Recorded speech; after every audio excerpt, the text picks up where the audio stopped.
Hello दोस्तों, दर्द भरी हिंदी कहानियाँ में आप सभी का बहुत बहुत स्वागत है। आगे बढ़ने से पहले यदि आपको यह कहानी पसंद आए तो प्लीज़ वीडियो को लाइक करें, शेयर करें और हमारे चैनल को सब्सक्राइब करना ना भूलें।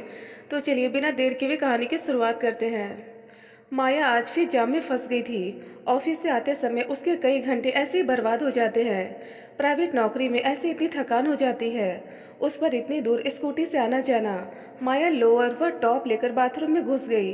कुछ देर बाद कपड़े बदलकर बाहर आई। उसके कानों में अभी भी सड़क की गाड़ियों के हॉर्न गूंज रहे थे। तभी उसने लॉबी में अपनी माँ को कुछ पैकेट फैलाए देखा। वे बड़ी खुश दिख रही थी। माया भी उनके पास बैठ गई। मम्मी उत्साह से पैकेट से साड़ी निकालकर उसे दिखाने लगी। यह देखो, अब की अच्छी साड़ी लाई हूँ। पर मम्मी, अभी कुछ दिन पहले ही तो 6 साड़ियों का कॉम्बो मैंने और 6 का रंजना ने तुम्हें ऑनलाइन मंगा कर दिया था।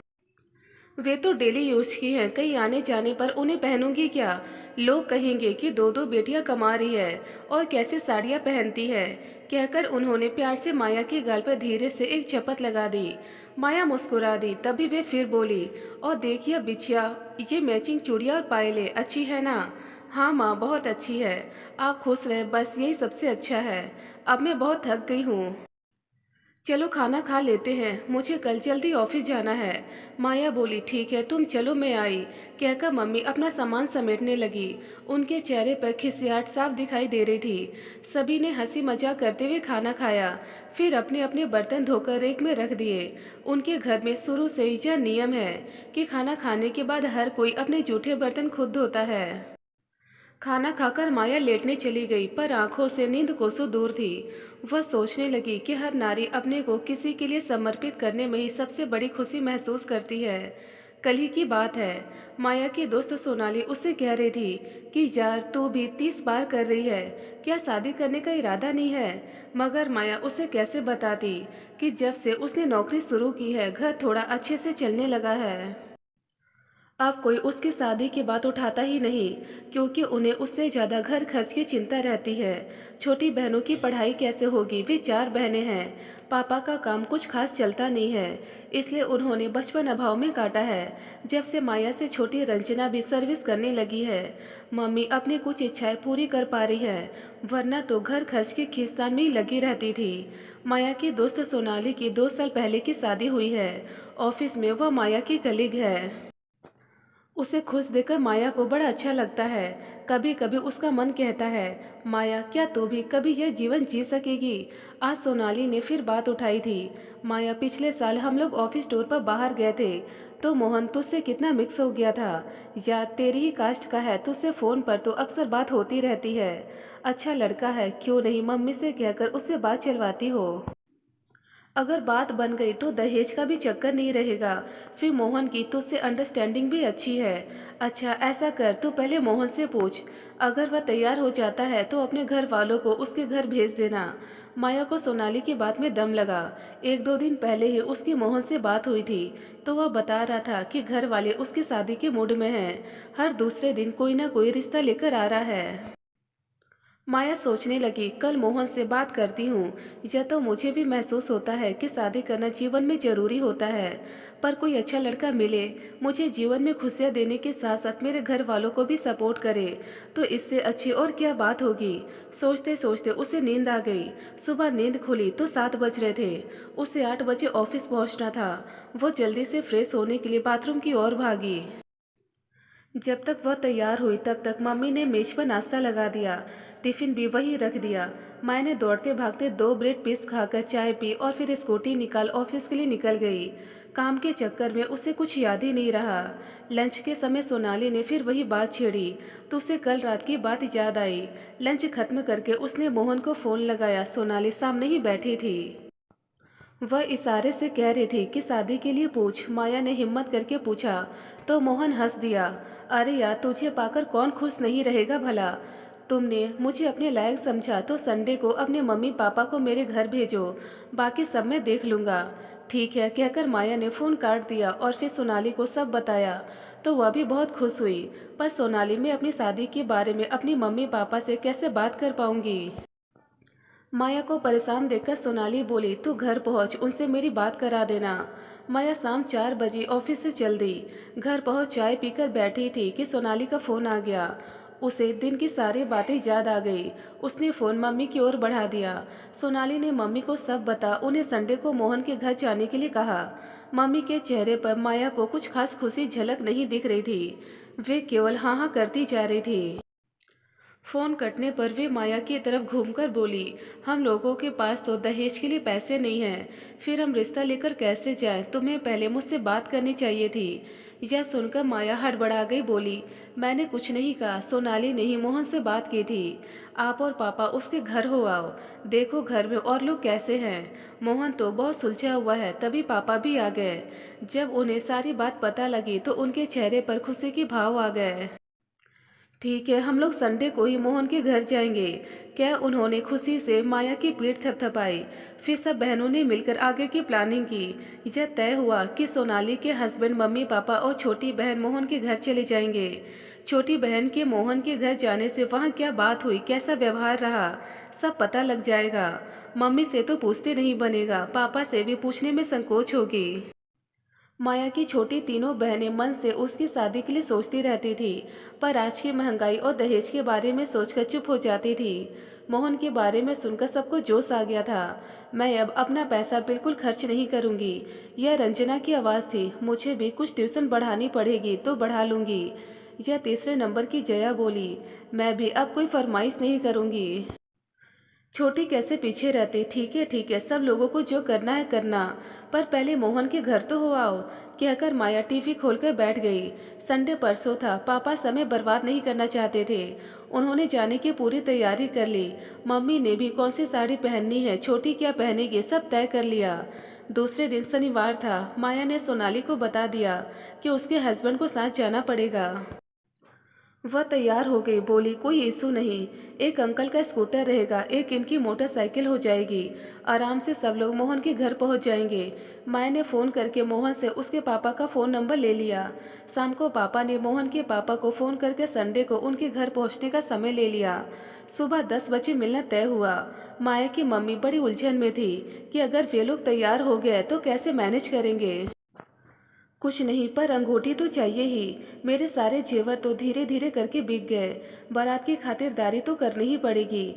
माया की माँ को परेशान देखकर उसके पापा बोले, अभी से क्यों परेशान हो, पहले वहाँ मिल तो आए। रविवार सुबह ही चुपके से माया ने मोहन को फ़ोन मिलाकर कहा, मोहन तुम घर में ही रहना, कोई बात बिगड़ने न पाए, सब संभाल लेना। हाँ हाँ ठीक है, मेरे पापा बहुत सुलझे हुए हैं। उन्हें अपने बेटे की खुशी के आगे कुछ नहीं चाहिए। जिसमें मैं खुश उसमें वे भी खुश। माया बेफिक्र होकर अंदर आ गई। देखा मम्मी तैयार हो गई थी। चलो जल्दी लौट आएंगे वरना आज दुकान बंद रह जाएगी। माया की माँ बोली। कुछ दिन पहले माया के पापा ने एक दुकान खोली थी। करीब 12 बजे सभी लौट आए। पापा बहुत खुश थे, सभी बातें कायदे से हुई थी। बस मोहन के पापा कुंडली मिलाकर बात आगे बढ़ाना चाहते थे। वे पापा से बोले कि अब बिटिया की कुंडली भिजवा देना। जब सब लोग खाना खाकर लेट गए तो सब बहनों ने छोटी को बुलाकर वहाँ का सारा हाल पूछा। छोटी ने वहाँ की बड़ी तारीफ की। बताया कि अगर कुंडली मिल गई तो शादी पक्की हो जाएगी। मम्मी ने तो वहाँ साफ साफ कह दिया कि हम लोग पैसा नहीं दे सकते, किसी तरह जोड़कर बारात की खातिरदारी कर देंगे, दहेज देने के लिए हमारे पास कुछ नहीं है। सुनकर रंजना गुस्सा गई।